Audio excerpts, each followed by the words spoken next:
My uncle liked games. Not the kind where you win prizes, but the kind where you sit very still and if you think hard enough, you might outsmart someone. Chess is simple, you just have to think ahead. He said that a lot. Especially after a drink.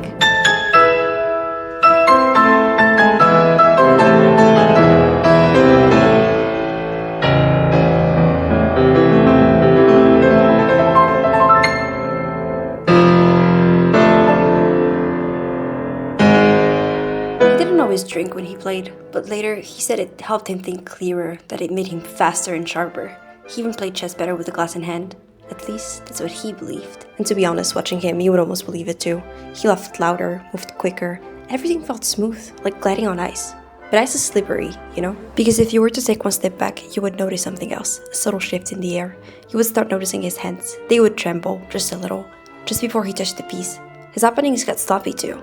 He said it was just tiredness, bad sleep, nothing serious. But trust me, if you were to take 2 steps back now, you would see it. Something inside him was working very hard, something quiet, something patient.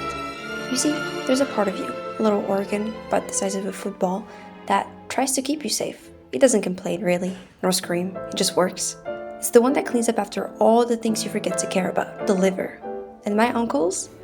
Well, it was always busy, breaking down that alcohol, turning it into acetaldehyde, a toxic compound that's sharper than any queen's blade. Now, take 3 steps back. You can see the liver fighting, glutathione, your body's own night, rushing in. It throws itself in front of the poison, over and over. But the knight can only hold for so long.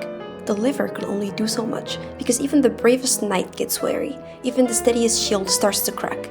And the pawns, the little cells you forget to notice, don't come back once they fall. The liver has limits too, like all of us. This little army grows tired. The pawns begin to thin out. The queen edges forward. Still, you play on. That reminds me, he once said you can lose up to 70% of your liver and it'll grow back and heal itself. That's what he clung onto. And it's true, like the moon trying to be whole again, the liver actually heals itself. But even the moon has shadows, and the liver, if you ask too much of it, gets tired and remembers. Until one day you reach fibrosis, cirrhosis, and it becomes way too late. Still, he played on. And then one day, he lost. And I don't mean the game. He didn't lose in one sudden crash though.